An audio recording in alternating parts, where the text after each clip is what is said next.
Hallelujah. Sisenkonzweni bazalwane enamandla kakhulu. Amen. Ngiyacela ke bazalwane ukuzo amen ngoba manilala ngizolala ngimi lapha phambili. Manje uthi niyaphaphama akusekho sehambile. Hallelujah.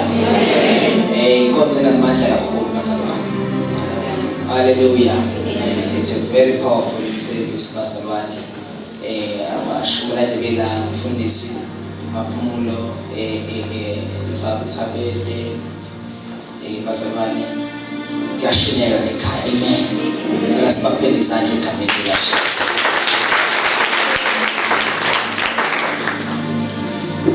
Ngiyazi ukuthi iba nento engathi banenkingana uma abashumayeli bekanje, kodwa I believe ukuthi nanoma ubani osuke eshumayela emile uNkulunkulu isuke khona into ekumele wena uyifunde. Hallelujah. Ngeke abantu bonke bemisiwe ungezwa noyedwa ukhona osuke uthunyelwe kuwe. But problem la iba khona ukuthi uma sekushumayelwa bese uthi wena lena ke engayeni yami neyabathize. Bese uyakhohlwa ukuyithatha ukuthi uthabede sifake na. Ya sifake na makhuluma ithi yimi lo Nkosi. Ungasabheka kodwa ithi yimi lo Nkosi. Hallelujah. So siyabonga kakhulu uNkulunkulu bazalwane. But namhlanje ngifuna ukuzokukhumbuza ukuthi how dangerous you are. Namhlanje I want to remind you ukuthi wena uyingozi kangakanani. Hallelujah. Mina lento ekhulunywa ngayo la bazalwane akuyona nje into ezokala imnandi. Singayikhuluma nje kodwa into edinga engathi ungaba nesibindi uthuma ngoba ukuhamba noNkulunkulu ujikiswe kuye wakhiwe kuyo akukho umhlaba enkani. Kodwa ifuna umuntu ozoba nesibindi, kodwa ifuna umuntu ozophinda kwazi uma nawo ke namhlanje ukukhumbula ukuthi uma usumile wakhiwa wagxiliswa wena ungakanani kuNkulunkulu. Ngoba awufani nomuntu ongakhiwanga, awufani nomuntu ongagxiliswanga. Ngoba ukwazi ukugxilisa wakhiwe bese ufana nomuntu ongekho la namhlanje. Bathi kunamandla afanele kuwe efanele namhlanje ukwazi ukwabona, ukwazi ukwazi. Ngoba kunezinto kade esho umfundisi la ethi there are signs and wonders, miracles esiwakhomba kudala kodwa sisawakhombi manje. Ngoba sithathe lento kaNkulunkulu sayibhekisa emuva kodwa sakhohlwa ukukhuluma ngathi manje. Ngoba bazali bami ngifuna ukumtshela ukuthi abesikhathi sabo kwenzeka imangaliso, kodwa wena namhlanje ufuna ukutshela you are relevant.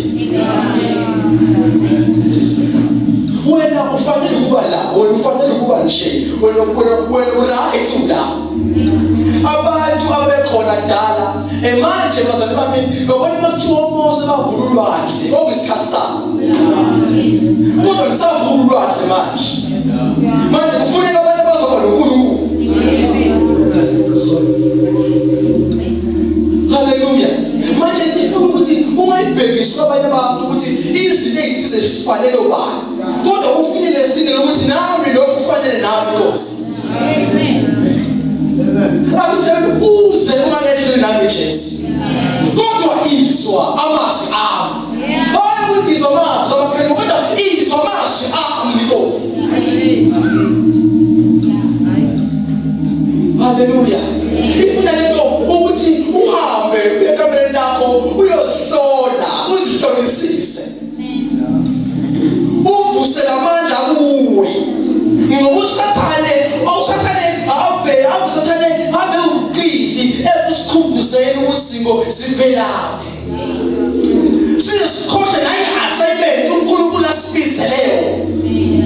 Ngoba sibheka abanye abathile ukuthi bangcono kunathi. Kanti indaba ibuwe the assignment, umuntu nomuntu ne assignment yakhe. Nena ubani uhamba indlela yakhe. Sisephikiswane. Abanye sebefikile, abanye bakafiki, abanye baphakathi nendawo. Kodwa indaba ukuthi wena uzofika yini phambili. Hallelujah. Uzomfundela. Asibuyele back kwabaseKolose. Uzomfundela wena la kodwa khona umuntu ozalana leka. Flow. Ufunda flow. Hallelujah.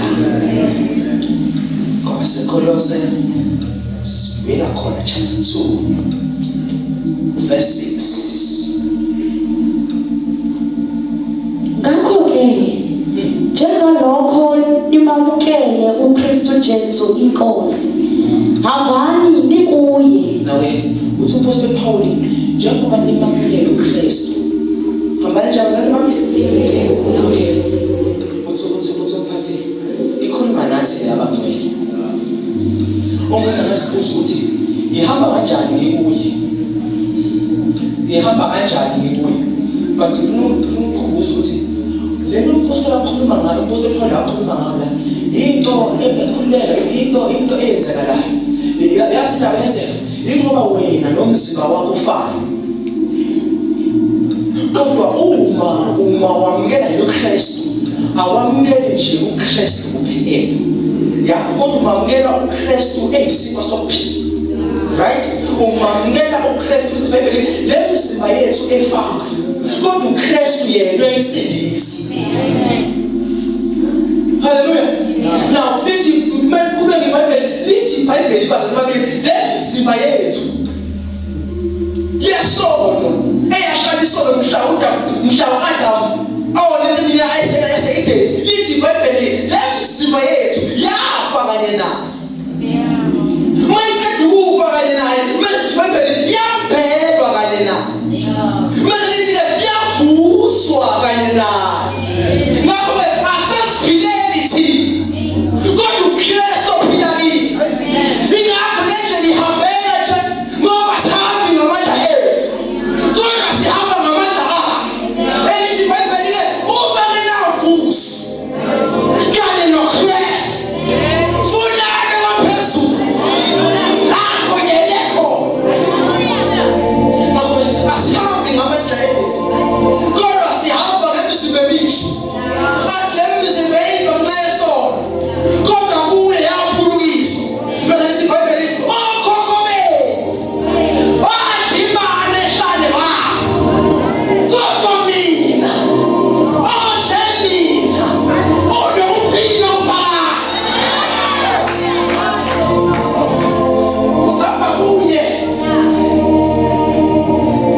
Njengebandla ligelele phansi ngasemanzini ukuze lezo y'bandla zithele ngoba ukhona ongenamsebenzi kufile. Uma sigxiliswa kuye siyamila kuney'thelo ey'velayo kithi uqale ukuthi yini lona Nkosi ngoba mina ngitshela nje noyike ungidlulisile iy'mpande zakho kuye. Oh my God, sigxilile kuye. Uma sigxilile kuye iy'mpande zethu noma ifika ivunguvungu zisishaya phezulu asinaki into esesinganaki kunokuthi sikhali kodwa siyajabula ukuthi Bhayibheli uma leshelwa ininga lokhu kuthokoza kodwa ngoba into esesikhulume kanje kuba sigxilile kuye. Sikhuluma izinto ezingayenzi sense kwabantu abangazani naye kodwa ngoba biselenteko lakhe siyayenza sense. Uthi umsebenzi ungekho uvuka ekuseni engathi abonakali lutho kanti konakele impela kunzima into ekwenza kube ngathi umuhle ingoba uqinisile iy'mpande zakho kuye noma ukudla kungekho endlini uthi ngicebile kakhulu uma ngikuye yini ukuthi ukhulume kanjalo ingoba ukhilile kuye into ayenzi sense kodwa kuye yenzi sense.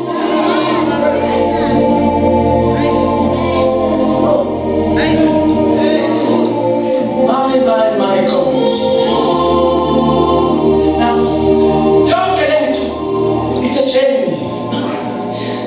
It's a journey. This journey makes you strong. This journey makes you powerful. Uyazi ukuthi ngoba ungakwazi ukuhlala i-hour emthandazweni. Oh my God. Ingoba waqili kuye. Mhla waqila kuye. Mhla waqila kuye. Uyozwakala ushawa 2 hours in prayer. Kanti iy'mpande zakho zigxilile kuye. Now the next part. Oh my God. The next part. It's the party. Nakiwe. Let me see what you it's the party. Njani?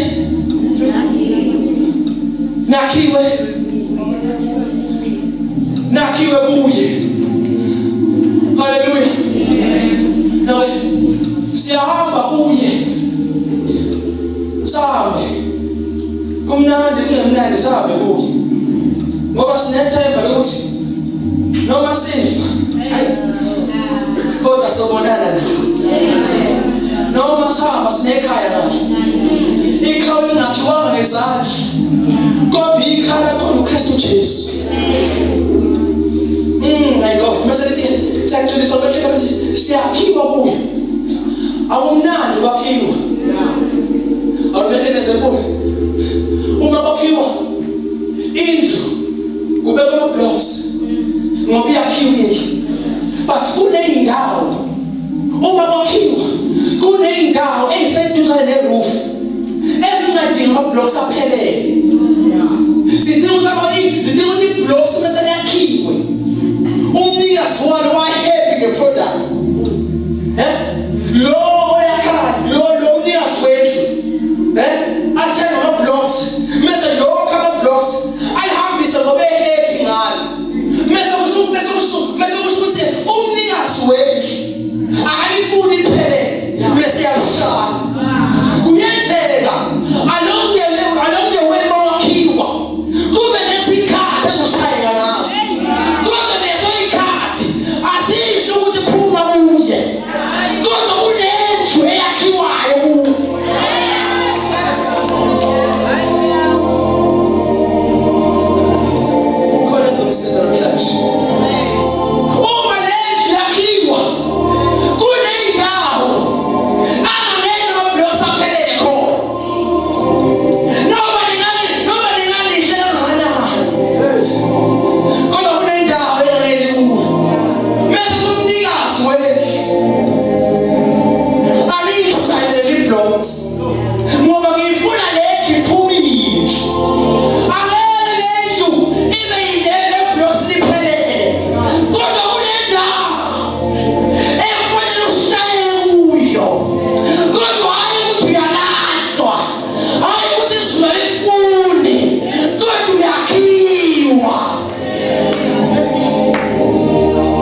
ubulawe kukade ukuthi kunento yakhiwayo that is powerful, kunento yakhiwayo that is strong. Ngoba le ndlela ifuna ube strong. Athi umhlabele nokuba meva awekhona kodwa ngwanakhe ngoba uJehova wabuye wapholisa. Manje umhlabele ngendlala idumiso phezu kwameva, ameva wamasusi kodwa phezu kwawo uyakhonzeka usimakade. Phezu kwawo ameva uyakhonzeka uJehova. Ngoba siyakhiwa, ngoba siyakhiwa njengabantu abasha, siyakhiwa kule generation esikuyo. Kunezinto ezenzeke ezinyanyisa igazi. Awukodwa uNkulunkulu amqala ukuthi Nkosi kanti ukephi, awusayizwa imithandazo yabantwana bakho, uyizwa kahle uJehova. Inkinga siyakhiwa. Bese Bhayibheli kuvunyelwa konke kodwa akusizi konke. Ngoba yini ukuvumela konke? Inyanga yanakha, yanakha kumele ibe yisizwe sinamandla. Yanakha Nkosi, kodwa yini leseki yami yabantu engizona bingekho right? Yini Nkosi ungangizamela abantu aba-right empilweni? Yini ungangizamela abantu aba-great? Athi uNkulunkulu inkinga yami ngiyakwakha. Uma wena waphuma kule level, wangena kule level ungakhiwanga, uzobuyela emuva kanzima. Inkinga yami ngiyakwakha. Oh my God. Angazi ngibani percent.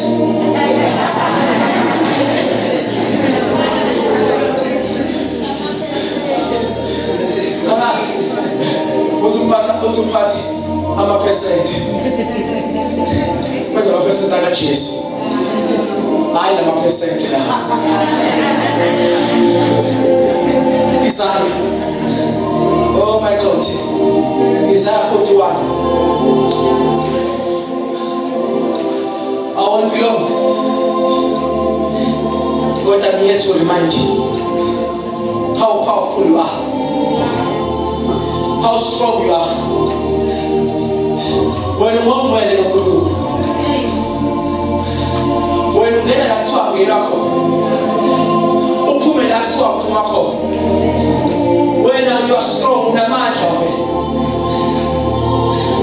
Uma uKristu aliqoba ithuna, lawo mandla, lithi iBhayibheli lawo mandla amvusa uKristu kwabafileyo, awabekini.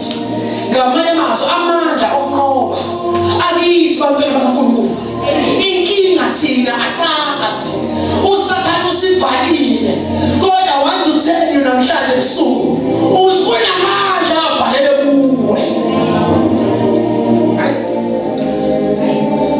Kunamandla avalele kuwe. Ungavumeli nanoma yini ekuthile, ungavumeli noma yisiphi isifundiso samanga sikudidise endleleni, kodwa ahazi ukuthi uNkulunkulu ufaka amandla kuwe. Athi uPaul anginamahlobo ngaleli ivangeli ngoba lingamandla kaNkulunkulu. Washo umphathi wathi-ke kowathi Nkosi kunamandla avalele kithi ngaphakathi emathanjeni ethu. Manje bonke abamamkela wabapha amandla, kunamandla kuwe.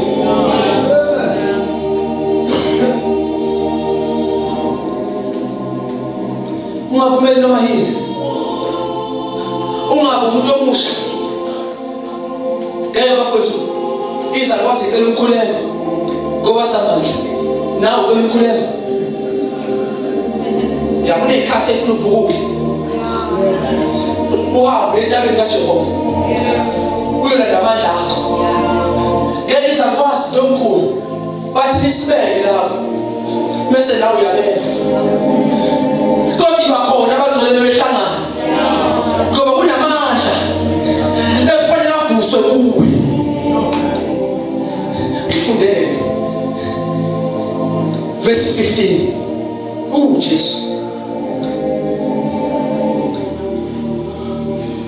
Ngiyakubeka. Ngiyakukwenza ukuba ube yisibhulu. Ubani lo bazalwane? Ubizabani umprofeti. Umprofeti kabani kaNkulunkulu. Ngamanye amazwi uNkulunkulu ukhuluma lamazwi kuwe. Nikhona bazalwane? U-Isaya umprofeti. uNkulunkulu ukhuluma lamazwi ngaye uthi wena.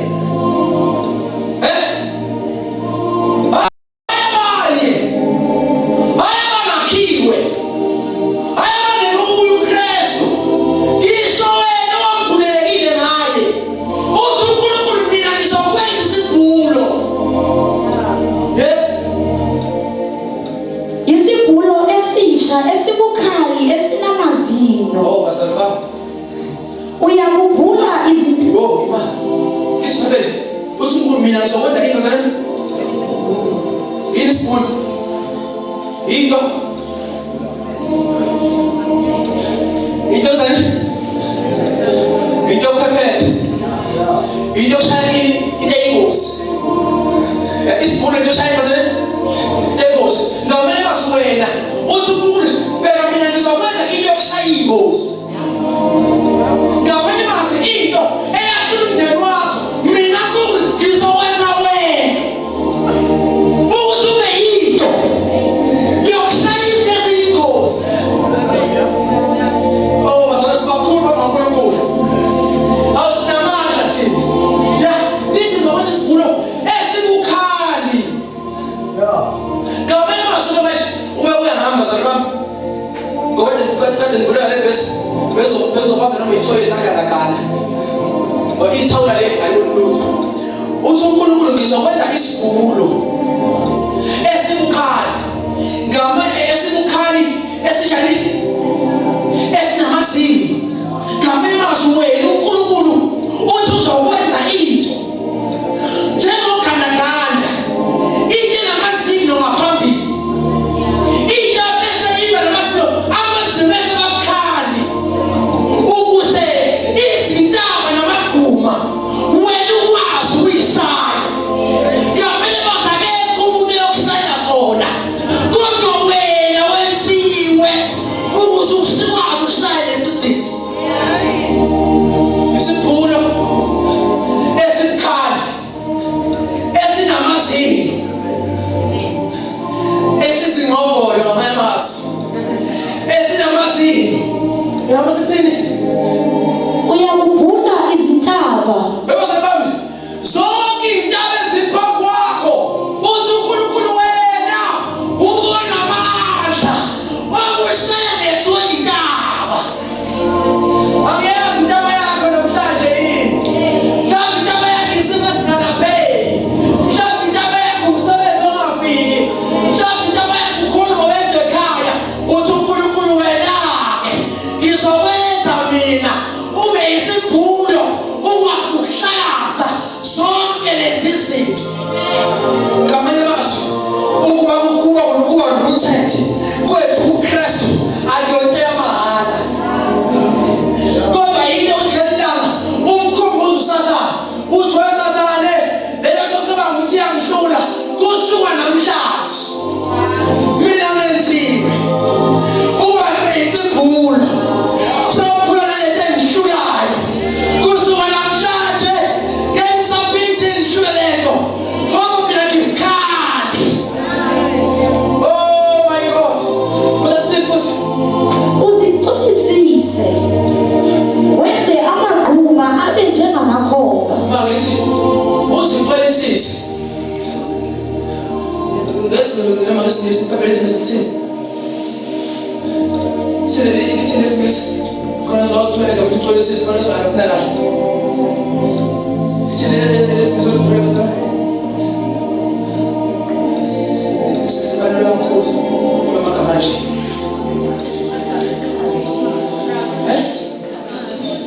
Ngamanye amazwi le ntaba emphambi kwakho iyahlakazeka.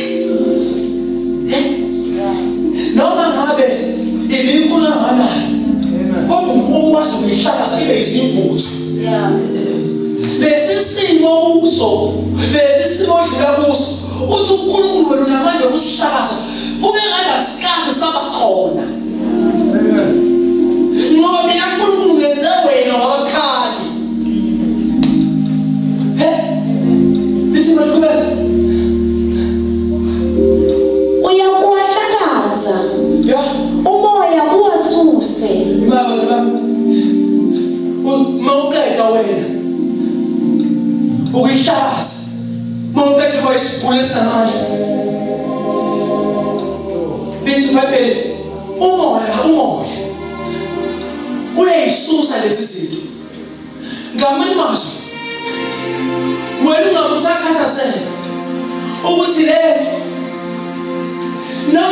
ngishayile kodwa samile phambi kwami noma ngithi ngiyadlula kuhluleki yona ngoba lento ngishayile nje kodwa ingqondo yami ngiyisele emuva uthi uNkulunkulu ke umoya mawuthetha uyazisusa wona lezi zinto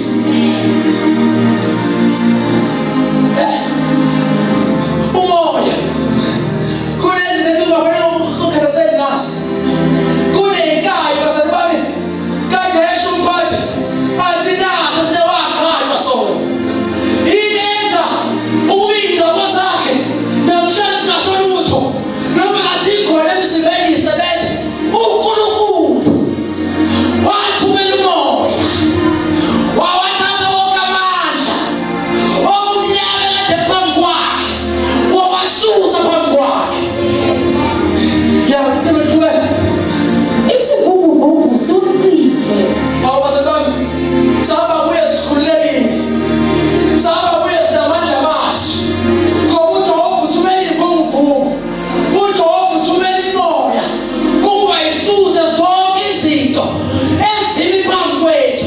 Why not? Because thina sithatha isitephu sokumamukela uKristu sahamba kuye sangeniswa kuye.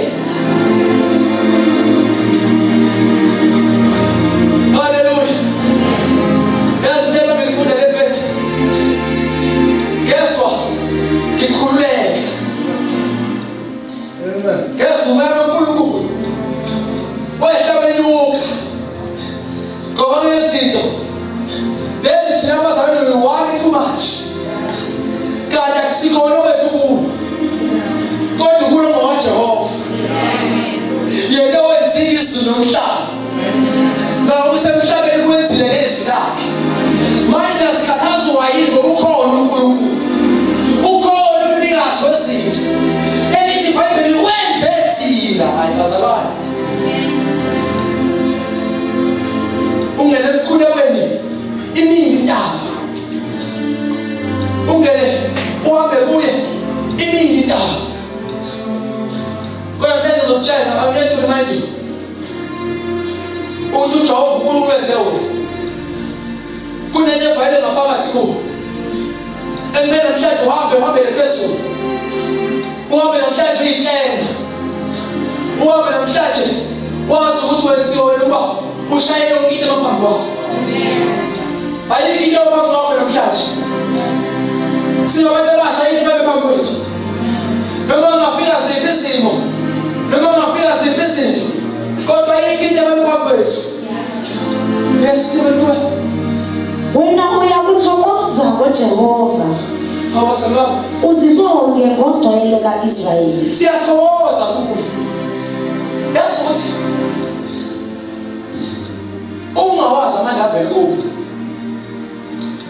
iningi into compare nokumbonga uJehova. Why complain? It's because I won't understand amandla kuwe usathana uyakukhumbuza njalo isesingalungile mesa noma yini sikhona phambi kwakho nje ungakwazi ukuyibona ngoba awulazanga livezi ukuthi uJehova umkhona kunezinto ezisusa njalo lezi umbongo uJehova umbonge ngoba awasibongi ngoba leza kumfundisi simbonga noma what is imbonge noma because was understand amandla afanele kithi ngaphakathi. Hallelujah. Umesa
Siyabonga.